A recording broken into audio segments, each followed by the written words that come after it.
अब सामना होने वाला है जिक्का और बांको मॉन्स्टर का। लेकिन क्या जिक्का सच में उस बांको मॉन्स्टर को हरा पाएगा?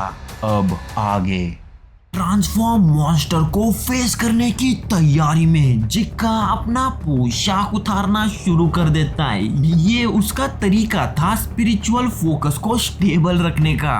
फिर वो गंते चुसाई की तरफ देखकर उससे अपनी स्वॉर्ड मांगता है। गंते चुसाई को ये बात थोड़ी ऑड लगती है क्योंकि जिक्का के पास कोई ऐसा स्ट्रॉन्ग वेपन नहीं था जो जूज इन्फ्यूज्ड बांको को खत्म कर सके। लेकिन जब वो अपनी सराउंडिंग्स पर नजर डालता है और जूजिन की बॉडी से वाइन उगते हुए देखता है तो गंते चुसाई सिचुएशन को समझ जाता है।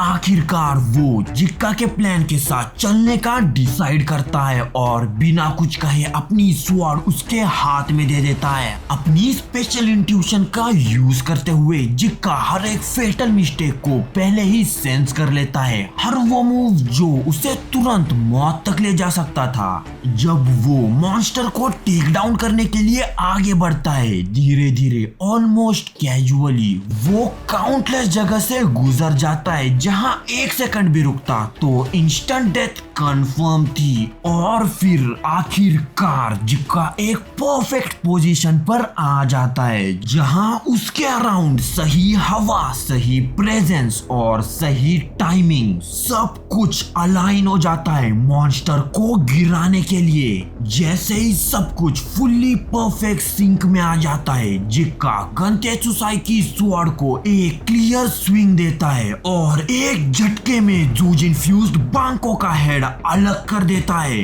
बिल्कुल वैसे ही जैसे उसने कभी पास्ट में ओशन मॉन्स्टर के साथ किया था। इस सोच से परे कर देने वाले कारनामे को देखकर गंते चुसाई हैरान रह जाता है और उस वक्त को याद करता है जब वो मानता था कि मॉन्स्टर्स को हराने के लिए उसे लेजेंड्स के रास्ते पर चलने का मौका मिलेगा। अब उसके सामने वही टाइप का इंसान खड़ा था जो आगे चलकर हिस्ट्री में गॉड स्लेयर नाम से जाना जाएगा। पास्ट के बारे में और सोचते हुए उसे वो पल याद आता है जब फूची ने एक दोषी को फ्री कर दिया था और उसके पीछे का रीजन बताने से सीधा मना कर दिया था।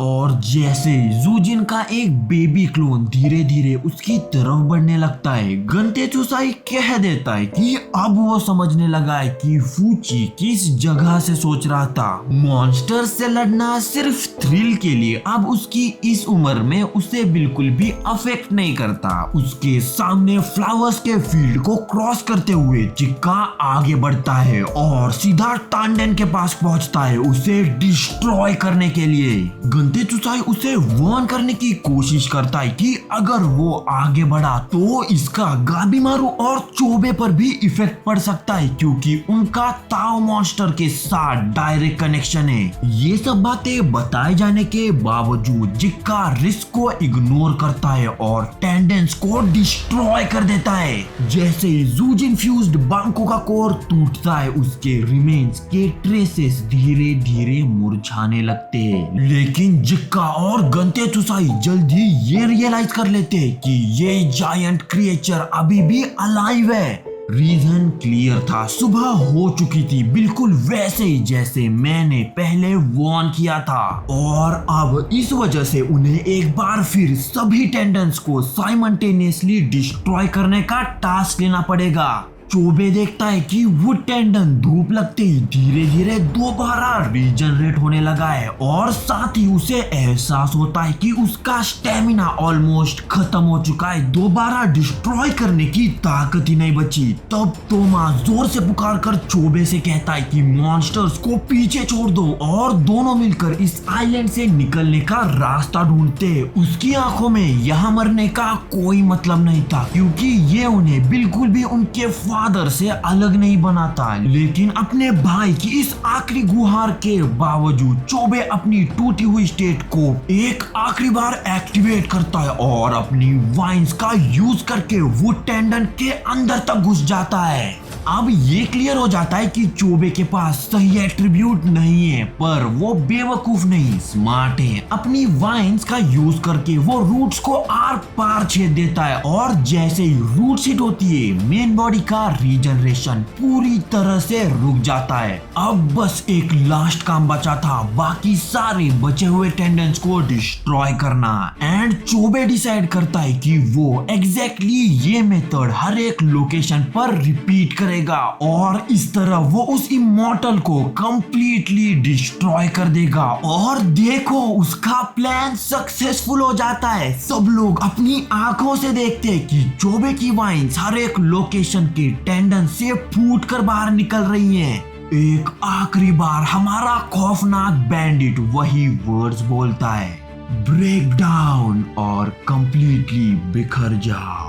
लेकिन इस बार अपने ऊपर नहीं बल्कि उस इमॉर्टल बांको पर। और फिर रिजल्ट सामने आता है। बांको धीरे धीरे मुरझाने लगता है, यानी बिल्कुल सूखने लगता है, जैसे कि उसकी जिंदगी को किसी ने जड़ से खींच लिया हो। अपनी पूरी स्ट्रेंथ खर्च करने के बाद चोबे जमीन पर गिर जाता है और दूर से अपने भाई तोमा की आवाज सुनता है जो जोर जोर से उसे बुला रहा होता है। तभी उसका दिमाग एक फ्लैशबैक में चला जाता है। उसे याद आता है वो पल जब उसने पहली बार बेबी तोमा को अपने बाहों में उठाया था। उस वक्त उसे लगा था कि तोमा कितना नाजुक है, जैसे किसी सेकंड टूट सा जाएगा। और फिर भी चोबे ने उसे अपनी पूरी जान लगाकर थाम कर रखा था। जैसे ही उसे रियलाइज होता है कि उसे तोमा को प्रोटेक्ट करना ही है क्योंकि वो उसका बड़ा भाई है, उसी पल चोबे की आंखों में आंसू आ जाते हैं और फिर वो ये कहने के बाद धीरे से रुक जाता है, मैंने तुम्हें प्रोटेक्ट किया क्योंकि यही तो बड़े भाई करते हैं ना। अब आफ्टर लाइफ में चोबे अपने पेरेंट्स के सामने घुटनों के बल बैठ जाता है और अपनी जिंदगी के सारे गुनाहों के लिए माफी मांगता है। लेकिन साथ ही वो खुश भी है ये जानकर कि कम से कम वो एक अच्छा भाई तो जरूर था। फिर छोटा सा चोबे अपनी पेरेंट्स की तरफ खुली बाहों के साथ भागता है, जैसे कि उसकी जिंदगी अब खत्म होने वाली हो। लेकिन अचानक उस रोशनी को चीर चोबे को एक हाथ दिखाई देता है जो उसकी तरफ बढ़ाया गया है। अपने बड़े भाई की डेथ के बाद तोमा गहरे दुख में घुटनों के बल बैठ जाता है और अपनी हाथों में एक प्लांट ओव्यूल पकड़े हुए हैं। सच ये है कि ये ओव्यूल चोबे का ही होता है।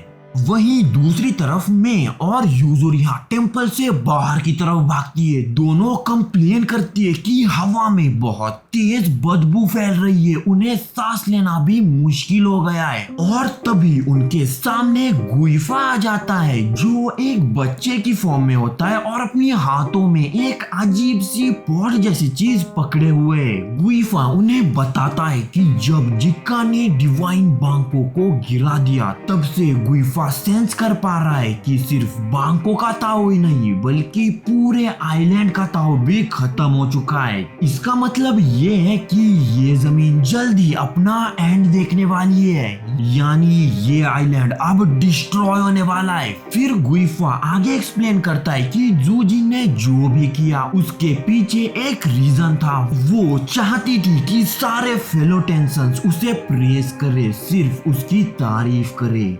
बाय द वे मैंने पहले भी मेंशन किया था जब कोई टेंशन चाइल्ड लाइक स्टेट में होता है या तो वो मे की तरह नॉर्मली बात करता है या फिर गुइफा की तरह एक्सट्रीमली स्लो बोलता है। इस पर यूजुरिया कमेंट करती है कि उसे ऐसे लगा कि गुइफा को जरा भी फर्क नहीं पड़ रहा कि बाकी सभी टेंशन्स मर चुके हैं। लेकिन गुइफा उसे कामली बताता है कि उनके लिए डेथ कोई एंड नहीं होती, हर एक जिंदा चीज चाहे मर जाती हो लेकिन उसका ताओ फिर भी बना रहता है, यानी कहीं ना कहीं जिंदा होता है। हाँ, इस प्रोसेस को पलटना बहुत मुश्किल है।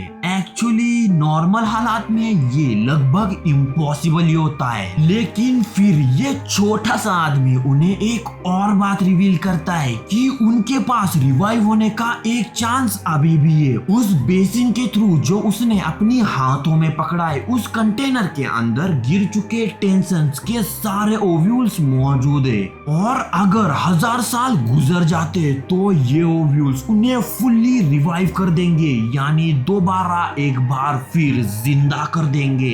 यूदरिया को इस बात की कोई परवाह नहीं कि अब से 1000 साल बाद क्या होने वाला है। वो डिसाइड करती है कि अब टाइम आ चुका है कि वो और मे फ्लड गेट्स के अंदर एंटर करे, लेकिन गुइफा उसे वार्न करता है। शायद उसे फ्यूचर की परवाह नहीं है, पर उसे आने वाले कुछ घंटों से जरूर डर होना चाहिए, क्योंकि रीन को कोई रोक नहीं सकता। वही फ्लडगेट्स पर शुगन ओवरग्रोथ के बीच से अपना रास्ता फोर्सफुली बनाता है और शिप के एंकर की लाइन को पकड़ लेता है। वो पूरी ताकत से इसे जोर से खींचता है ताकि शिप जापान की तरफ रवाना ना हो सके, और जैसे सबने एक्सपेक्ट किया होगा, रोप टूट जाती है एंड इसी के साथ रीन को जापान तक सेफ रास्ता मिल जाता है। लेकिन यहीं पर आता है एक ट्विस्ट। एक्चुअली शुगन ने खुद ही रोप को आधे में काट दिया था, क्योंकि वो एंकर को हुक जैसा यूज करना चाहता था ताकि वो खुद को बोट की तरफ झटके से उछालकर बोट तक पहुंच सके,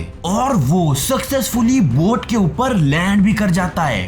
फाइनल बॉस के बिल्कुल सामने खड़े होकर शुगन बोल्डली कहता है कि उसे बिल्कुल भी फर्क नहीं पड़ता रीन कौन सा मूव चलना चाहता है, वो कभी मेनलैंड तक नहीं पहुंच पाएगा। शुगन की तरफ देखते हुए रीन भी उसे ठंडी आवाज में जवाब देती है कि इस आइलैंड से एक भी सोल जिंदा बाहर नहीं निकलेगी।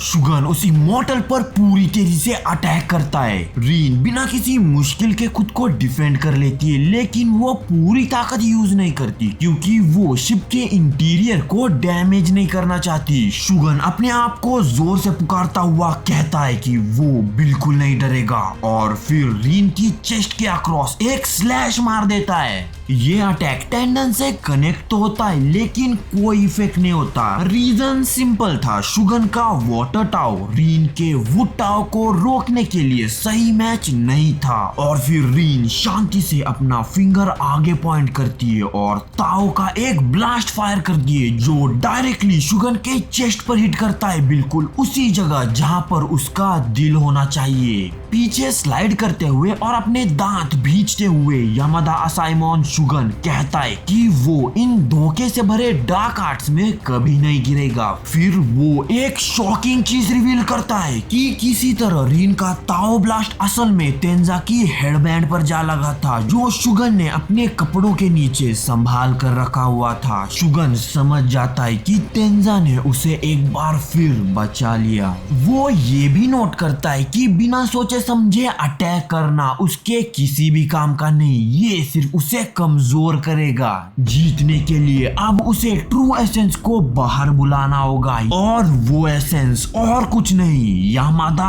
असाइमोन होना है। इस रियलाइजेशन के साथ शुगन डिसाइड करता है कि वो दूसरे यामादा असाइमोन्स की एबिलिटी को बैटल्स में रेप्लिकेट करेगा, और फिर वो तेजी से आगे बढ़ता है, अपने सबसे करीबी साथियों की कई सारी टेक्निक्स और पावर्स को एक के बाद एक यूज करता है उस दुश्मन पर लगातार स्लैशेस मारने के लिए। रीन को शुगन के ताव से कुछ अजीब सा महसूस होता है, और जब उसे एक और कट लगता है सीधा टेंडन पर जो शियोन के रेप्लिकेटेड अटैक से आया था, तभी रीन जोर जोर से खून उगलने लगती है। डर के मारे पीछे जंप करते हुए रीन बिल्कुल कंफ्यूज हो जाती है, क्योंकि उसे पूरा यकीन था कि इस इंसान का ताव उसे बिल्कुल ही अफेक्ट ही नहीं करना चाहिए था। लेकिन जैसे ही वो उसे क्लोजली ऑब्जर्व करती है, उसे एक शॉकिंग रियलाइजेशन होती है। शुगन के पास अपना ताओ एट्रीब्यूट चेंज करने की एबिलिटी है, और सब ये मानते आए थे कि ये चीज इम्पॉसिबल है। जब रीन समझ जाती है कि अब उसे शुगन को सीरियसली लेना पड़ेगा, तब वो अपने आसपास की फ्लेम से कंट्रोल ड्रॉप कर देती है ताकि वो बैटल में अपना पूरा अटेंशन दे सके। शुगन जो इन फ्लेम से बिल्कुल भी परेशान नहीं होता अटैक करने की कोशिश करता है, लेकिन रीन को शुगन अगर किसी और दिन मिलता तो वो उसे शांति से स्टडी करती, अब चीजों को एक लेवल ऊपर ले जाती है और एक ही मोमेंट में शुगन का राइट आर्म एक फेदर से सीधा काट देती है। फिर रीन कामली कहती है कि अब छेड़छाड़ का टाइम खत्म हो चुका है और वो अपनी ट्रू फॉर्म में शिफ्ट हो जाती है। रीजन सिंपल था, क्योंकि उसकी यीन फॉर्म उसे फार ग्रेटर फोकस देती थी। तो इस एपिसोड के लिए बस इतना ही। सी यू इन नेक्स्ट एपिसोड।